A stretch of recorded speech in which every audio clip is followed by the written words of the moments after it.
acordo com a organização, né, com a ONU, algumas artistas revelaram ter esse distúrbio. Então, a gente vai falar sobre esse assunto e a gente vai, inclusive, aproveitar para ver quem são.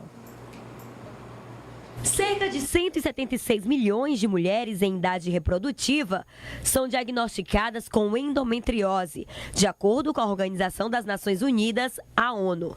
No Brasil, estima-se que 10% da população feminina sofra com o problema. Além da cantora Anitta, outras artistas já falaram abertamente sobre o distúrbio, ainda abordado como um tabu para envolver diretamente a fertilidade e a saúde reprodutiva. Famosas que já revelaram o diagnóstico, por exemplo, a apresentadora Patrícia Poeta revelou ao vivo durante o encontro que recebeu o mesmo diagnóstico que Anitta. Tata Werneck estava se preparando para fazer a cirurgia de endometriose em 2019, quando descobriu que estava grávida. Em 2022, a atriz Larissa Manoela, de 21 anos, revelou que sofre de endometriose. Abre aspas. Quando a cólica te incomoda excessivamente e te impede de ir à escola e trabalhar, é preciso investigar e fazer acompanhamento com um ginecologista. A cantora Vanessa Camargo realizou a cirurgia de endometriose em 2008, antes de engravidar do seu segundo filho, João Francisco, de 8 anos. A atriz Adriana Esteves tentou ter filhos por 4 anos, até descobrir que estava grávida do primogênito Felipe, hoje com 22 anos.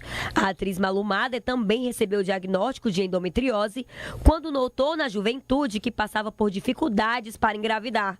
A endometriose é uma doença silenciosa e devastadora que necessita de diagnóstico precoce. No Brasil, a doença é diagnosticada em média 10 anos depois de aparecer e acomete cerca de 6 milhões de mulheres. Gente, a endometriose é uma doença benigna, tá? Relacionada com a menstruação, em que o corpo da mulher, ele passa por um processo, né, doutora Sara? Bom dia. Bom dia, tudo bem, Carla? Estou feliz de você estar aqui comigo. Igualmente, é um prazer enorme. Inclusive, você estava me falando que você tem endometriose? Descobri há pouco tempo o diagnóstico de endometriose. Eu já tenho 2 filhos e aí venho percebendo um aumento de cólica, uma cólicazinha que estava começando a me tirar do sério.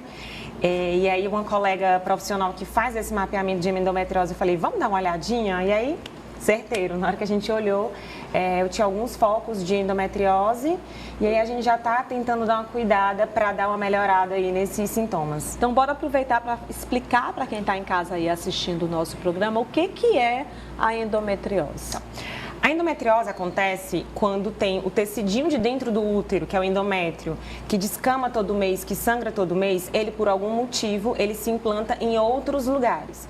E aí quando a mulher tem as flutuações hormonais e sangra, vai sangrar também nesses outros locais, promovendo inflamação. E aí ela pode dar, dependendo do local e da extensão dela, diferentes sintomas ginecológicos, como cólica, intestinais, como distensão abdominal, dor a evacuar e a infertilidade. Sim. Então, é uma doença ampla, dependendo do estágio dela, ela pode dar diferentes sintomas e que, por isso, às vezes, é tão difícil ser diagnosticada e é tão retardado o diagnóstico da endometriose. Agora sim, doutora Sara, eu tenho algumas amigas que têm endometriose e elas relatam para mim que é uma cólica absurda. Então, assim, uma menina, uma mulher que começa a ter aquela cólica, mas é aquela cólica mesmo assim, absurda, ao ponto de você ter que se medicar muito para ela passar, ela já pode investigar logo, ao invés de esperar. Porque, gente, é incrível como nós mulheres somos assim. Nós somos tão fortes, eu digo sempre isso, que a gente se acostuma até com a dor, a sentir dor. A gente acha que sentir dor é uma coisa que é normal. Mas, Carlinha, a gente foi ensinada que a mulher tem que aguentar muita coisa, inclusive cólica fora do normal. Pronto. Então, a gente não tem que aguentar muita coisa, gente tem que procurar ajuda, a gente tem que investigar. Até porque, se não for endometriose, ninguém precisa viver com dor. Sim. Então, o ideal é que passou do normal, é uma coisa que está atrapalhando. Cólica menstrual não é para trabalhar a sua vida, não é para você deixar de trabalhar, deixar de fazer atividade física. Se está acontecendo isso, tem que ser investigado e tem que ser tratado. Uhum. E aí, a gente aproveita aqui a oportunidade para dizer que, inclusive, muitas mulheres têm a endometriose e não sabem. A própria doutora Sara, né, médica, ginecologista, e de repente ela foi aí diagnosticada com a endometriose. Aí eu te pergunto, Sara, eu tinha uma cólica, mas era uma cólica normal, porque o meu sintoma não era esse, era algum outro sintoma, ou de repente esses sintomas só vieram a aparecer agora. E aí eu falo para vocês da importância de um acompanhamento desde a pré-adolescência, né, doutora? Perfeito. Como eu lido muito com mulheres com dificuldade para engravidar, constantemente eu recebo essa queixa, doutora, eu não quero investigar endometriose porque eu não tenho cólica. Mas nem sempre esse é o sintoma. Às vezes uma dificuldade, um retardo para engravidar já é um sintoma de endometriose. No meu caso, as cólicas foram ficando cada vez mais chatinhas, que é um sintoma dela. Ela pode ser progressiva, então pode ser aquela mulher que a princípio não tinha uma cólica muito forte e que vem percebendo que ao longo dos meses vai ficando mais intensa, vai ficando diferente. Doutora, quais são as causas? A ciência ainda está um pouco atrasada em definir qual a causa da endometriose. A gente sabe que tem um fator genético importante, então uma história familiar de endometriose é algo que nos acende o alerta e principalmente o nosso estilo de vida. Então a gente teve uma mudança de gerações do que a gente consome, de industrializados, da prática de atividade física, de exposição ao meio ambiente. Então essas são as principais fatores que levam a gente a acreditar que tenha se aumentado aí a incidência de endometriose. Ela acontece quando o endométrio ele começa a crescer fora do útero, né? Existem várias teorias, né? Uma teoria de que a menstruação retrógrada, então a menstruação em vez de sair para fora, vem para dentro do corpo, mas normalmente nosso sistema imunológico é para ser patente, suficiente para fazer essa limpeza. E por alguma deficiência aí do sistema que a gente não sabe, porque ele não consegue limpar esses focos. E aí esses focos acabam se instalando nesses outros lugares. Agora, essa alteração, ela pode causar, além das fortes dores abdominais, cólicas e problemas relacionados também, que aí é onde eu quero chegar num ponto muito importante para essa nova geração de mulheres, é a questão da infertilidade feminina. A endometriose, ela não é sinônimo de infertilidade. Sim. Então, ter o diagnóstico de endometriose não significa, não vou conseguir ser mãe. Porque eu recebo depoimento de muitas mulheres apavoradas porque acham que não vão mais conseguir ter filho porque receberam o diagnóstico. Inclusive, você tem endometriose. Eu tenho um casalzinho. Um casalzinho, coisa mais linda as crianças, né? A endometriose aproximadamente entre 40% a 50% das mulheres com endometriose vão ter dificuldade para engravidar.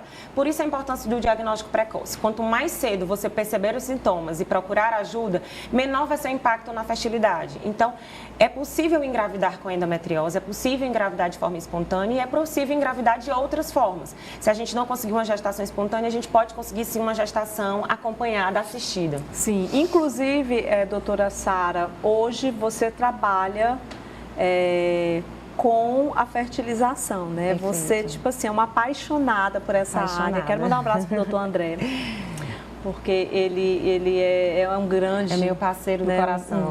Um grande médico. E eu acompanho o seu trabalho desde o início, né? Eu tenho muito orgulho, na verdade, de você. Você é uma menina muito jovem, mas muito determinada dentro da medicina, da tua área, que é a ginecologia. Essa paixão que você tem pela reprodução assistida é algo realmente que nos motiva muito. E principalmente, eu estou falando isso por outras fases na vida de nós mulheres. Nós sabemos que, Sara, hoje, por exemplo, essa nova geração... A gente estava conversando, inclusive, aqui sobre a questão da menopausa. Eu estou no período de climatério, eu estava conversando com a doutora sobre essa questão. Então, antigamente, as mulheres tinham um estilo de vida, era tudo diferente para nós, né? Então, hoje é completamente diferente. Hoje a gente tem, sim, a oportunidade, inclusive, da decisão de quando tem que ter um filho. Sabe, acabou-se aquela história lá do passado que a mulher, ela tinha que se casar muito jovem, ela tinha que ter filho muito jovem, ela tinha que isso, aquilo, outro. Agora é o seguinte, o nosso sistema, né, nós fomos criadas para termos filhos e nós temos um reloginho cronológico ali, né, que nos dá exatamente essa condição de que quando se passou daqueles 35 anos de idade, né, doutora, já começa a ter o tic-tac, a diminuição. Mas nós também temos hoje hoje não, já há muito tempo, mas hoje cada vez mais a gente fala sobre isso, a fertilização. Nós podemos deixar os nossos óvulos guardados e engravidar mais para frente. Hoje as mulheres cada vez mais, elas estão na sua autonomia de conquistas para elas, para o que elas querem fazer, querem já se formar, ter a sua autonomia financeira, para muito mais na frente pensar em filhos. Sim, nós podemos ter essa decisão, sim. Né? Então acabou aquela história de dizer assim, a mulher chegou ali aos 30 anos, pronto, não casa mais, não tem mais filho, não tem mais nada e tal e tal. Vamos tirar esse conceito do passado, A gente né? está pagando o nosso prazo de validade, né? A gente não tem prazo de validade. Não temos. Nem para menopausa, nem para ter filho. Então, assim, eu acho que o anticoncepcional foi uma das primeiras revoluções para nós mulheres. Então, decidir não ter filho quando a gente não quer.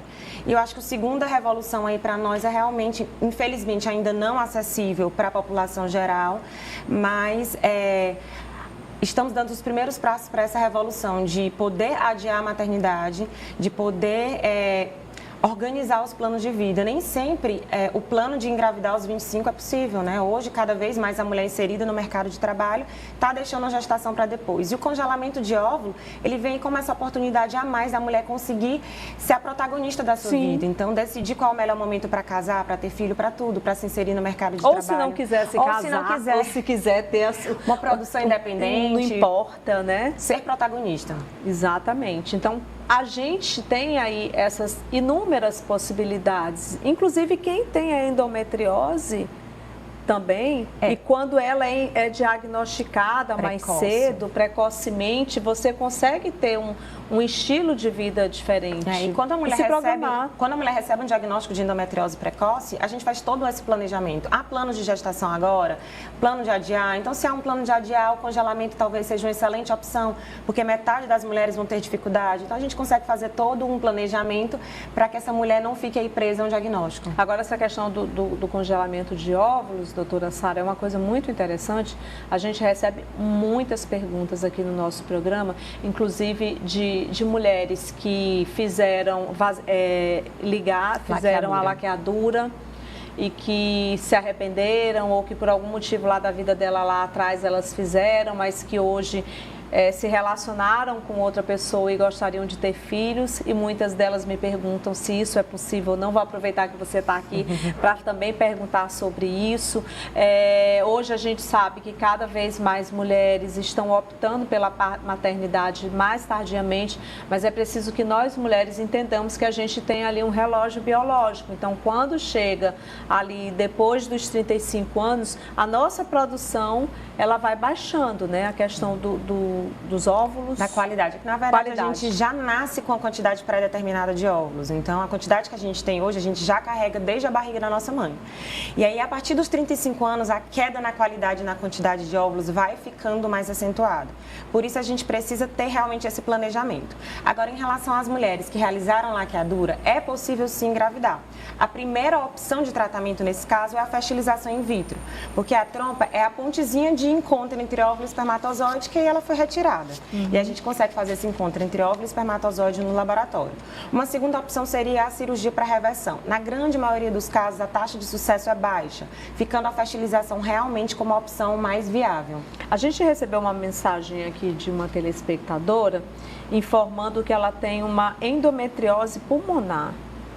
E aí eu aproveito a oportunidade para te perguntar, tem tipos diferentes de endometriose, é isso, doutor? Tem. Explica pra gente. A endometriose, como eu falei, como é um tecidozinho do endométrio instalado em outro lugar, ele pode se instalar em qualquer lugar do corpo. Dependendo do local que ele vai se instalar, ele vai dar sintomas diferentes. Então, ela pode sim se localizar na região do pulmão e em outras partes disseminadas do corpo. Por isso que é uma doença de tão difícil diagnóstico, em alguns casos. Então, a gente tem aí a endometriose pulmonar, tem a endometriose de parede, intestinal no ovário, né, que é a mais comum que a gente fala, na bexiga. Aprofunda. A Anitta teve endometriose na bexiga, né, e ela teve, até ela receber o diagnóstico final de endometriose, ela foi julgada por muitas vezes, até com má condições de higiene, porque ela achava que era uma infecção urinária de repetição, né.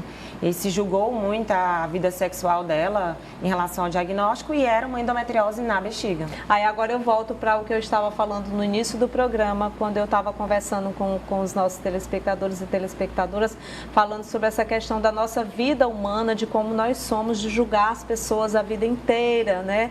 Até quando nós vamos viver sobre o julgamento das pessoas, sobre a vida das pessoas. A própria Anitta, ela postou, ela vivenciou isso, ela sofreu, na verdade, uma violência muito forte. Sim. Quando o nome dela começou a ser exposto de uma forma quanto a vida sexual dela, que ninguém tem nada a ver com a vida de ninguém, gente. Até quando nós vamos viver querendo se importar com a vida das pessoas e se achando no direito de falar o que a gente não sabe? As pessoas estão adoecendo, doutora Sara, e é algo que me preocupa muito como ser humano, como mulher, inclusive como gestora pública também, porque eu estou secretária municipal de políticas públicas para as mulheres, e eu me preocupo muito como nós estamos vivenciando, como a nossa geração, como nós mulheres estamos vivendo atribulada de tanta coisa, de tanta informação, de julgamentos o tempo todo. Já pensou você ser julgada por um problema de saúde que você tem? Nós mulheres somos muito julgadas, né? O tempo todo. Acho que a população, de maneira geral, está doente, mas as mulheres são muito julgadas. E por isso a importância do conhecimento das doenças femininas para a gente se apoiar nos diferentes momentos. Com certeza. Inclusive, Ítalo, de ontem eu coloquei até um post lá no meu Instagram falando justamente sobre, deixando para as mulheres, assim, dizendo um pouquinho da minha vontade, do meu sonho, do meu desejo, porque sinceramente, gente, eu desejo muito, muito, muito, muito. E nessa frase que eu coloquei no meu Instagram ontem, eu disse que, olha só, eu espero que um dia todas as mulheres do mundo possam ter o privilégio que é o sentir o amor de uma amizade feminina. É um lugar confortável e cheio de paz, onde todas nós, doutora Sara, nós merecemos pertencer a esse lugar. Perfeito. Né? E eu espero muito isso para todas as mulheres do mundo, que a gente possa realmente ter esse privilégio de sentir o amor de uma amizade verdadeira, de uma amizade feminina. Nós precisamos dessa união, nós mulheres precisamos estar unidas, nós mulheres precisamos segurar a mão de uma outra mulher e dar aquele suporte para ela, inclusive quando elas estão precisando da nossa ajuda, né? Mulheres que ajudam mulheres crescem mais fortes, Com né? certeza. Beijo Obrigada. grande, doutora Sara. Na sua próxima entrevista aqui no programa, a gente vai falar sobre essa questão da reprodução assistida, porque o Ítalo me disse que está chegando muitas mensagens aqui relacionadas a isso, né? Então, hoje a gente falou sobre endometriose, mas eu vou convidar a doutora Sara para vir aqui, para a gente poder se aprofundar um pouco mais sobre a reprodução assistida, porque tem muito